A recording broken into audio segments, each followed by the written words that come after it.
ಕಾದಂಬರಿ ಸಂಚಿಕೆ 3 ವೈಶಾಖಳ ದಿನಗಳು.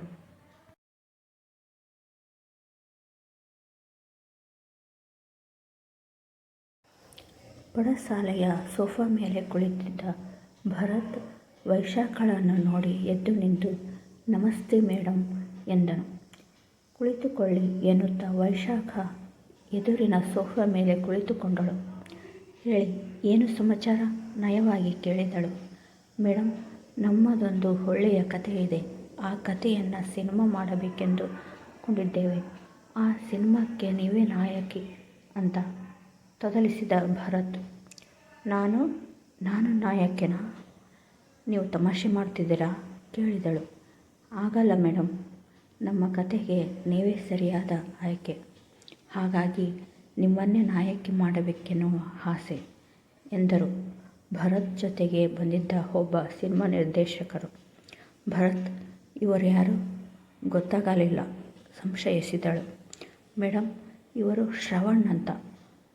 ಒಂದೆರಡು ಧಾರಾವಾಹಿಗಳನ್ನು ನಿರ್ದೇಶನ ಮಾಡಿದ್ದಾರೆ.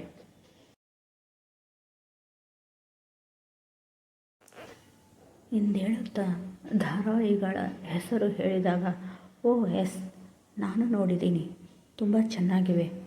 ಓಕೆ, ಕತೆ ಹೇಳಿ ಅಂತ ವೈಶಾಖ ಒಂದೇ ಬಾರಿಗೆ ಹೇಳಿದಾಗ ಶ್ರವಣ್ ಮತ್ತು ಭರತ್ಗೆ ಖುಷಿ ತಡೆಯಲಾಗಲಿಲ್ಲ.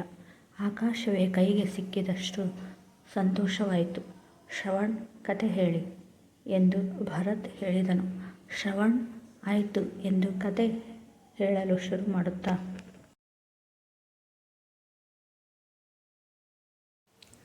ಬುಡ್ಡಿ ದೀಪ ಸಾಮಾನ್ಯ ಹೆಣ್ಣು ಮಗಳ ಪಾತ್ರ. ಕೂಲಿ ಕೆಲಸ ಮಾಡುವವಳು. ಗಂಡ ಕೆಲಸ ಮಾಡದೆ ಹೆಂಡತಿಯ ಹತ್ತಿರ ಹಣವನ್ನು ಕಸಿದುಕೊಂಡು ಕುಡಿಯಲು ಹೋಗುವವನು. 10ನೇ ತರಗತಿ ಪಾಸಾಗದೆ ಪೋಲಿ ಹುಡುಗರ ಜೊತೆ ಓಡಾಡುವ 16 ವರ್ಷದ ಮಗ.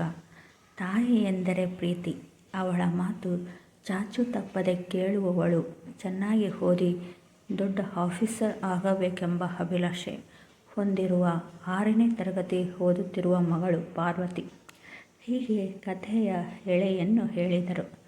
ವೈಶಾಖಳಿಗೆ ಆ ಕಥೆ ತುಂಬ ಇಷ್ಟವಾಯಿತು. ಭರತ್ ಮತ್ತು ಶ್ರವಣ್ ಸಿನಿಮಾ ಡೇಟಿಂಗ್ಸ್ ಬಗ್ಗೆ, ಸಂಭಾವನೆ ಬಗ್ಗೆ ಮಾತನಾಡಿ ಅಲ್ಲಿಂದ ಹೊರಟರು. ವೈಶಾಖ ಅವರು ಹೋಗುವುದನ್ನೇ ನೋಡುತ್ತಾ ಹಳೆಯ ನೆನಪುಗಳಿಗೆ ಜಾರಿದಳು. 18ರ ಹರೆಯದ ಮುದ್ದು ಮುಖದ ಚೆಲುವೆ ವೈಶಾಖ. ಯಾವುದೇ ರೀತಿಯ ಅಲಂಕಾರವಿಲ್ಲದ ಚಂದದ ಗೊಂಬೆ.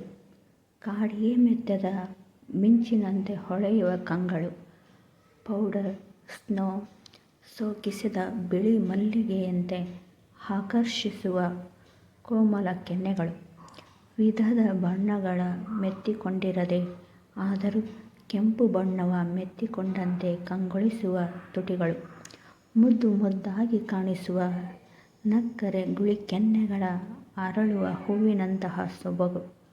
ನಕ್ಕರೆ ಗೋಚರಿಸುವ ಸಾಲಾಗಿ ಒಂದಕ್ಕೊಂದು ಜೋಡಿಸಿದ ಬಿಳಿ ಹಲ್ಲುಗಳು. ಅವಳ ದೇಹ ಸಿರಿಯು ಎಂತಹವರನ್ನು ಮರಳು ಮಾಡುವಂತಿತ್ತು. ಪಕ್ಕದಲ್ಲಿದ್ದ ಅವಳ ಫೋನ್ ರಿಂಗ್ ಆಯಿತು. ಹಳೆಯ ನೆನಪುಗಳಿಂದ ಹೊರಬಂದಳು. ನೋಡಿದಳು ಕಾರ್ತಿಕನದು. ಹಲೋ ವೈಶಾಖ. ಹಲೋ ಕಾರ್ತಿಕ್, ಏನು ವಿಚಾರ? ಮತ್ತೆ ಫೋನ್ ಮಾಡಿದೀಯಾ? ಮುಗುಳ್ನಗೆಯಿಂದ ಕೇಳಿದಳು.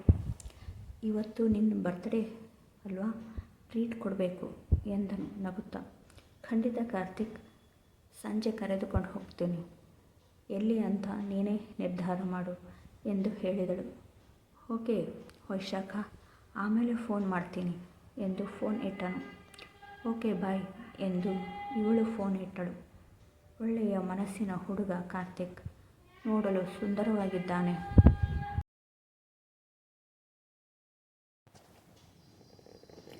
ನನ್ನ ಸಿನಿಮಾಗಳ ಕಟ್ಟ ಅಭಿಮಾನಿ. ಸಿನಿಮಾ ಬಿಡುಗಡೆ ಆದ ಮೊದಲ ದಿನವೇ ನೋಡುವ ಹಂಬಲ ಅವನಿಗೆ. ಅವನು ಪರಿಚಯವಾಗಿದ್ದು ಇತ್ತೀಚೆಗೆ ನನ್ನ ಸಿನಿಮಾದ 100ನೇ ದಿನದ ಸಂತಸದ ಕಾರ್ಯಕ್ರಮದಲ್ಲಿ. ಹಲವು ನಟ ನಟಿಯರು ಗಣ್ಯರು ಭಾಗವಹಿಸಿದ್ದ ಕಾರ್ಯಕ್ರಮ. ಅದು ಒಂದು ಅವಿಸ್ಮರಣೀಯ ಘಳಿಗೆ ನನಗೆ. ಕಾರ್ಯಕ್ರಮದ ಕೊನೆಯ ಹಂತದಲ್ಲಿ ಎಲ್ಲಿದ್ದನೋ ಈ ಹುಡುಗ ವೇದಿಕೆ ಮೇಲೆ ಕೊನೆಯ ಕುರ್ಚಿಯಲ್ಲಿ ಕುಳಿತಿದ್ದ ನನ್ನನ್ನು ನೋಡಿ ಮಾತನಾಡಿಸಲು ವೇದಿಕೆಯ ಮುಂದೆ ಬಂದು, ವೈಶಾಖ ಮೇಡಮ್, ನಾನು ನಿಮ್ಮ ಕಟ್ಟ ಅಭಿಮಾನಿ.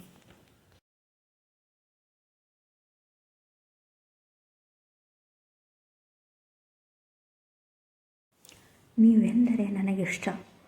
ನಿಮ್ಮ ಜೊತೆ ಒಂದು ಸೆಲ್ಫಿ ಬೇಕು ಎಂದು ಕೂಗುತ್ತಿದ್ದ. ಅವನನ್ನು ಪೊಲೀಸರು ತಡೆಯುತ್ತಿದ್ದರು. ಅದನ್ನು ನೋಡಿದ ನಾನು ಅವನನ್ನು ವೇದಿಕೆ ಮೇಲೆ ಬರಲು ಹೇಳಿದೆ. ಆ ಹುಡುಗ ನನ್ನ ಹತ್ತಿರ ಬಂದು ನನ್ನ ಬಲಗೈಯನ್ನು ತಾನೇ ಹಿಡಿದು, ಮೇಡಮ್, ನನ್ನ ಹೆಸರು ಕಾರ್ತಿಕ್ ಅಂತ.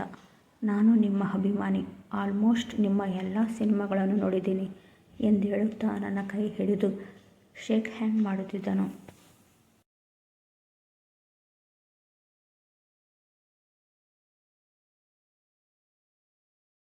ನನ್ನ ಕಂಗಳು ಆಕಸ್ಮಿಕವಾಗಿ ಅವನ ಕಂಗಳನ್ನು ತಾಕಿ ಸೋತುವೆ ಅನಿಸಿತ್ತು. ಅವನ ಮುಗ್ಧ ಮಾತುಗಳು ತುಂಬ ಆತ್ಮೀಯವಾಗಿವೆ ಅನಿಸಿತ್ತು ನನ್ನ ಮನಸ್ಸಿಗೆ. ಆ ಹುಡುಗ ತುಂಬ ಒಳ್ಳೆಯವನು ಅನಿಸಿತ್ತು. ಅವನನ್ನು ನೋಡುತ್ತಿದ್ದ ನನ್ನನ್ನು ಅವನೇ, ಮೇಡಮ್, ಒಂದು ಫೋಟೋ ಎಂದೇಳುತ್ತಾ ಪಕ್ಕದಲ್ಲಿ ಬಂದು ಫೋಟೋ ತೆಗೆಸಿಕೊಂಡು, thank you madam, thank you very much ಎಂದು ಹೇಳುತ್ತಾ ವೇದಿಕೆಯಿಂದ ಕೆಳಗಿಳಿದು ಹೊರಟು ಬಿಟ್ಟನು. ನನ್ನ ಕಂಗಳು ಆ ಹುಡುಗ ಹೋಗುವುದನ್ನೇ ನೋಡುತ್ತಿದ್ದವು.